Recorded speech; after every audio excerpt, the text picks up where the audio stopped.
Hey David, Coach Benlin here, just breaking down some of your swings. I want to show you some of the stuff that I'm looking at so we can work on it for the next session. Overall, I think there's a lot of good things and just a couple adjustments and tweaks that I think we should make going forward. I'll start off here by breaking down some of your swings frame by frame. We like your level swing. It's on a good plane. You get the barrel on a lot of balls. You definitely see the ball well as well. You have minimal head movement, which is good. And we like your progression. We know you're working very hard and you're getting better every time we see you. So there's a lot of good things here. Some of the adjustments, I'm just going to show you in some of these clips here. I'll break it down by frame and then we'll look at it in a couple of loops. This is one of the swings that caught my eye here. And I want to go over a couple of things. First thing I noticed is watch your weight shift. You start back and watch how your weight goes all the way past kind of the midline and ends up on the front foot. I'm a little worried about that, all that weight going forward. I think you could definitely be fooled on some curveballs and some off-speed pitches as well. I also think there's more power to be found in staying back. So I'm going to talk about that weight shift a couple of times today. Definitely staying over the back hip where you generate some power in your load. So we'll watch that weight shift. And what I mean by that, if I just pull up the pen here to show you. I know we've discussed kind of where you should be prior to, getting into your load. I just want to draw a line down the middle here to show you where your head is right now. This is your center of gravity right here, right down here. And as you watch the pitch come in, as the pitch trails in here, you start drifting past this line coming forward and you're landing on your front foot. And I definitely think it's better if you stay over this backside and build a little more in the back, in your back hip and your rear side here. But I'll show you what I'm talking about here. Another thing I noticed is you see how your front shoulders kind of pointed up towards the sky there, early in your load right there. Right. I know we've worked on this in the clinics a little bit. We talk about it's called, shoulder plane, and how when you're in your load and you're building prior to releasing your hips and releasing all that energy you build up, your shoulders should be, let me show you here, your shoulders should be pointed down to start for the most part, your front shoulder. So while you get into your load, I know you're just starting out here in this swing, see how you're pointed upward this way, heading in this direction. When you get into your load and you start building energy in the back hip, your load should be inside of the foot, inside of the back knee, inside of the hip here, all building up and down this backside here. But your shoulder should be pointed almost downward like this as you build. Your hips here, your chest should be pointed back like this. And you're going to coil all this energy up back here in this back hip, right? And when this front foot lands here, then all that energy is going to whip forward.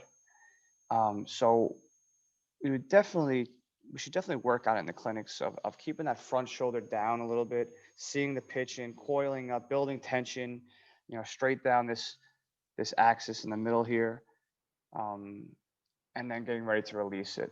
So the shoulder plane is a term that you're going to hear me talk about. I put it in our notes here. So I'll bring it up to you when I see you in the clinics. Not too much you can really do on your own as far as that, unless you're working off a tee, but it's just definitely something that we need to monitor. The next thing that I'm looking at here is watch your front foot as it lands. See your front foot? I know you've heard me talk about this before. We want to land somewhat closed. See how your front foot's almost pointing towards the pitcher there? When it lands, all that energy that you're trying to build in your load is going to slowly leak out when that front side opens up, and it's a chain reaction. So let me show you where you land right there, almost pointed towards the pitcher. See that? I know I'm kind of, picking out small details here, but I just want to show you what I'm talking about here.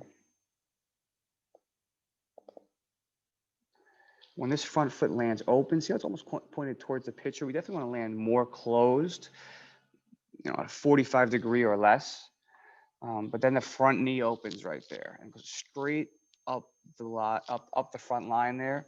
and it's going to pull your shoulder out, and everything's going to be heading in this direction, right? We want to keep that front side closed for as long as possible. We almost want to hide this front hip, keep it closed off, and then as soon as we're ready to swing, then it can all fly open. But we definitely want to work on landing with that front foot closed. And I'll walk you through all this if this is hard to understand, just from the video alone. So far, that shoulder plane we're going to look at, that front foot landing, and then moving up the body here to your upper half. Watch your bat right here. Watch the bat angle. So this bat kind of hides behind your head there and wraps behind. I don't want to give you too much, but it's just something that if I introduce it now, we could talk about it in the clinics and try to work out these kinks. This knob's kind of pointed all the way out here, almost like towards the left-handed batter's box. We want to have this bat be a little more vertical here when we get ready to launch it, so it doesn't wrap around your head like that. And then we want this knob pointed downward at the catcher's mitt right here. So that bat angle up there, we're going to work on as well. Working through the swing, and I'll show you through the loops, the video loops right now. And then I know we talk about extension a lot. You see how you get to the point of contact right there, and watch your hands and the bat just kind of die and go into the pocket and go run away there. We want to make sure that we're extending through contact. So if that's the point of contact right there, I know it's a little blurry. But if that's the point of contact, we want to get, we say get through 3 baseballs. So here's the point of contact right there. Get through here, and then let that bat finish up and out. But explode through the ball, get through 3 baseballs, and just have a little more power added in there. Let me just optimize my screen here for the video share. Okay, let's watch a couple video loops here of you hitting. While we're watching this, let's keep an eye on that shoulder being pointed up towards the sky, that shoulder plane as we called it. Let's keep an eye on that front foot landing open. We want to land closed with that front foot. Let's make sure we're extending through contact while it loads up here. And let's watch for that bat wrap. Let's make sure we're not wrapping that bat around our head here. Just some things to keep an eye on. All right, here we go. Shoulders pointed up. We'd like that shoulder to be front shoulder pointed down. And then when you get ready to swing, it's going to open up naturally. Some good swings right there. That's a good one. You hit right back to the pitcher there. That front foot, if you look at that front foot there in these clips, landing open like that, pointing towards the pitcher. We want to land closed, almost even, or a 45-degree angle or less. So that whole front side doesn't open up. There's a good piece right there. Extend through the baseball. Don't be in a rush to put that barrel away. And focus on those hips. Remember, it's going to start with the hips. The hips are going to go, and the hands are going to follow the hips. The barrel's going to follow the hands. We're going to make sure we're not getting too focusing on our arms too much in our swing. Let me show you a different loop here.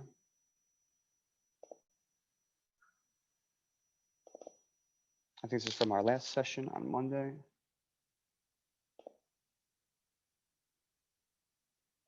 Try it again.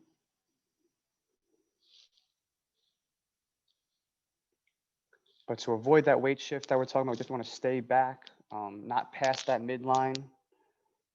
Build some energy in our back hip before we release it.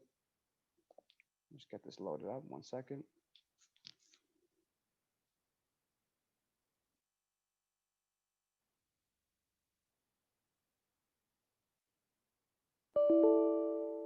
Oh, not working. Let's try it again. Here we go. This is from Monday's session on the 14th. I love that. That caught my eye right there. See on the front foot, everything's on the front foot, your weight shifting forward.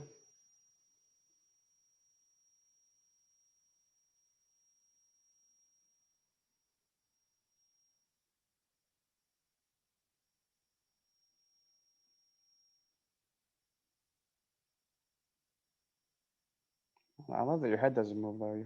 You see the ball all the way in, all the way to the barrel, which is pretty good. Just want to keep that front side closed a little bit. Let me show you off the tee as well.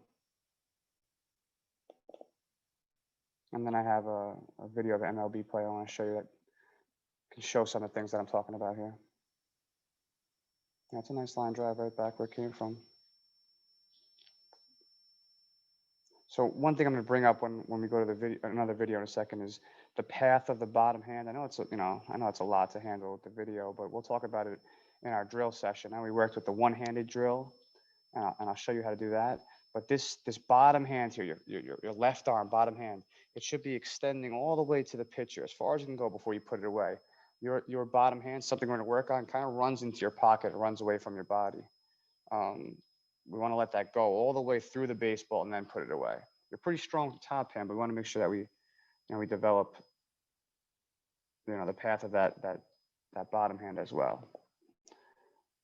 So let me show you a video that caught my eye here. This is a Jose Ramirez. He does a couple things that I want to talk about that kind of illustrate the concepts that I'm talking about here. The first thing is going to be how he stays back and doesn't crawl. He's also a front foot hitter, which I kind of feel like you do something similar to him. I know we're comparing to a major league player here, but a couple things that are similar. He definitely ends up on his front foot for the most part. But seeing his load, how everything's weighted back while he watches the ball come in. He doesn't drift forward as the ball comes in. It's definitely something that that we could work on with you. And then when I play the slow motion swing again, watch his shoulders. This is a good view of his shoulders. Let me start it over. See how his shoulders are pointing down there as he loads. And then as he comes through, right, the hands come with it, the hips go, and then the shoulders kind of, follow through. That's shoulder plane, something that we're going to talk about a lot in the clinics. Just want to introduce it to you here. And then last thing here, watch that knob. Watch his bat angle. See how it's more vertical? Right here, knob pointing towards the catcher. Right there. That's a good freeze frame right there. Right?